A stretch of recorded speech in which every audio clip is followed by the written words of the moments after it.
Hi again, everyone. Welcome to Module 9's Learning Materials. In this short lecture, I'm going to be covering material on food system economics, marketing, and promotion. And to start this week off, I wanted to show you a quote. It's actually a bit of a mashup of a quote from some great thinkers in the food world, and that is that eating is an agricultural, ecological, political, and economic act. The beginning is from Wendell Berry. We have the middle from Michael Pollan, and then the last part is from the food system economics chapter. So eating is a really powerful act with a lot of influences that go into it. So let's start with economics and food consumption. I think one of the things that I find refreshing about this week's material is thinking about the economic tools that can be used to change eating and health behaviors. I say it's refreshing because oftentimes when we think about how fractured our food system is and the poor environmental health outcomes that are coming from such a system, it's easy, oftentimes we focus on the efficiency and the profits that our food system is really constructed around. And so I think it's nice to think about what tools economics have to improve our health, to improve our food system and improve the health of the environment and public health.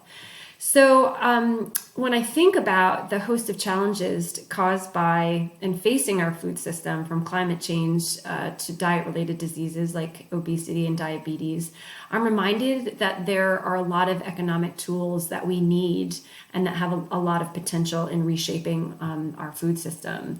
So I'm going to focus really on one part of the economics and food consumption as it relates to public health and changing health behaviors. And that is kind of these polarized approaches in terms of taxing junk food versus health subsidies. So taxing junk food is this concept or approach that really tries to tax unhealthy foods to curb consumption of energy-dense and high-sugar food items. So this is an SSB tax, so sugar-sweetened beverages taxed. However, we know from studies that really taxing junk food isn't necessarily playing out the way that that perhaps some public health or policy officials would have thought that it would, in that in fact there is this kind of inelastic behavior that has been seen. So studies show that to reduce the demand for high sugar foods, it would take a really large tax because consumers are not sensitive to the price change. And if the tax did change behaviors, consumers often find substitute and complementary goods to substitute in for those high sugar foods. And then lastly, I added this note about the regressive tax, and this may be a review for many of you, but this is the concept that this taxing junk food actually has a greater effect on lower income households. So lower income households are disproportionately influenced because they end up spending a greater amount of their food dollar on average on high sugar foods or on sugar sweetened beverages. So in contrast to the taxing junk foods, there's also this concept of health subsidies. So thinking about health subsidies as more of a health promotion approach, along the health subsidies, we know that there was the Health Initiative pilot, and in this study, this was done in Massachusetts for SNAP recipients, a random sample of SNAP recipients. And part of the sample received an immediate 30 cents on their EBT cards for every dollar spent on fruit and vegetables. And the study results indicated that those receiving the subsidies consumed 25% more fruits and vegetables per day. So it seems that there's a lot of potential when it comes to maybe scaling up health subsidies and offering incentives to buying healthy fruits and vegetables. Secondly, there is this line about on-package nutritional labeling and really trying to deal with the information asymmetry And this is the thought that overcoming informational asymmetry has great economic and health benefits. That if consumers can buy foods with labeling, nutritional labeling that they understand, and that clearly articulate the health benefits of the foods, that this has a great benefit for both the consumer and the companies selling those foods. And then lastly, there's just a note on here about behavioral economics and improving behavioral models. So improving policies that increasing policies that have behavioral economics. So, for example, the presentation of health foods, where health foods are located, and locating them in easy spots for people to quickly be able to access in grocery stores and cafeterias, and also using a lot of external cues that put healthy foods quickly in the hands of consumers. So this is using really the space and place and where healthy foods are located to influence good purchasing behavior in terms of buying better and healthier foods. So next, I want to talk a little bit about food promotion and marketing. And this in many ways, promotional marketing in many ways is the lifeblood of the modern food system. So we know that the food system now is really characterized by mass production, mass distribution, mass packaging, mass retail, mass marketing. And this shift towards food promotion and marketing happened in the late 19th century, early 20th century, when mass production of food really started. And we had new delivery systems, and foods had packages. And with packages, there was the potential for labeling and branding and marketing and promotion. So labeling really gave birth to the influence of marketing on food choices and health in the United States. So I wanted to show, though, when it comes to food and beverage spending versus kind of public health spending, we have a large disparity to overcome. So here, this is from the USDA Economic Resource Services, and I just wanted to show you this great difference in spending on promoting prepared convenience foods versus fruit, vegetables, grains, and beans.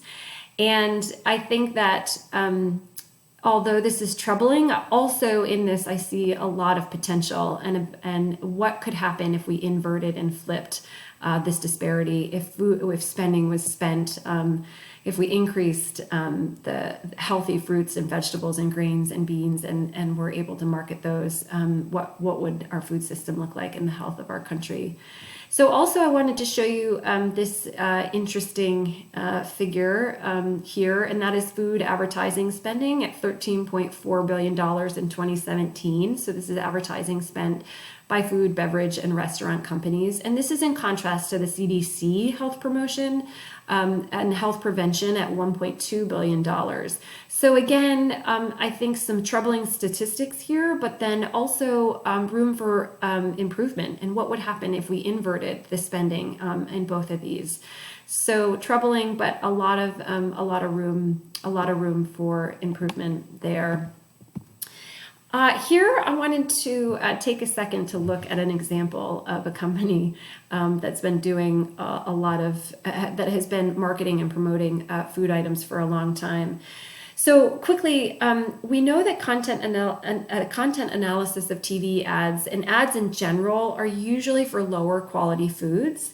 And we also know that there's been little response from the government and industry to actually control and regulate how ads are shown and to what segments of the population they're shown for. So, for example, children it's highly controversial and debatable about when ads should be shown and if we should be really censoring unhealthy foods and advertising to children.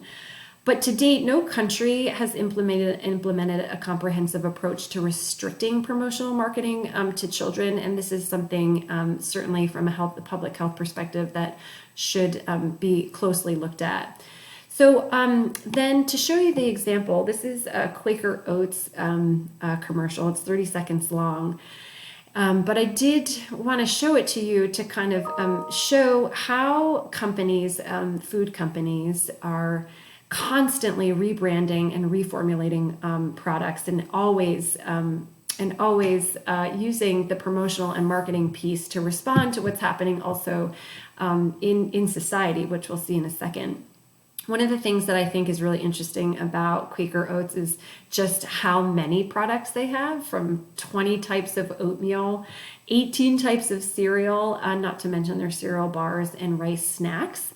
But in this short little clip, we can see there is definitely the promoting of food, but there's also a response and a reflection point to this kind of seminal moment in history as it relates to equal rights, race and ethnicity, and LGBTQ rights. So I wanted to show you this very new Quaker Oats commercial.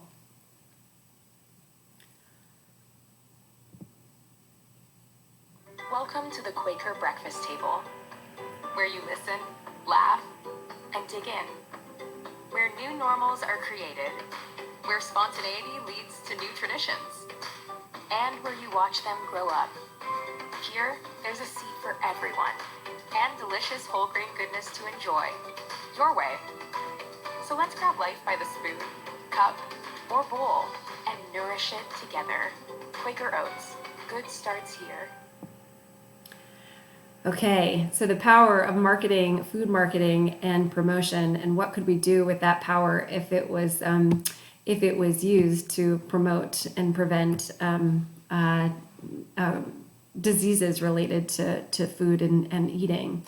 So quickly, I wanted to talk about social marketing in public health. So this is the concept that to develop strategies used by the commercial sectors to promote social benefits like public health. The example that is given is the CDC's More Fruits and Vegetables Matter campaign. So to use promotional marketing techniques to improve eating habits, or monetary incentives to encourage good buying to buy more fruits and vegetables. Again, social marketing would have to constantly rebrand and constantly be marketing. And this is just something that has not happened. It has not happened at the same rate that the food industry has been able to produce at. So lastly, I want to end this by just reminding us from a public health perspective that when it comes to nutritional health, we need to make sure that we're thinking about nutritional health as a public issue and not just private troubles.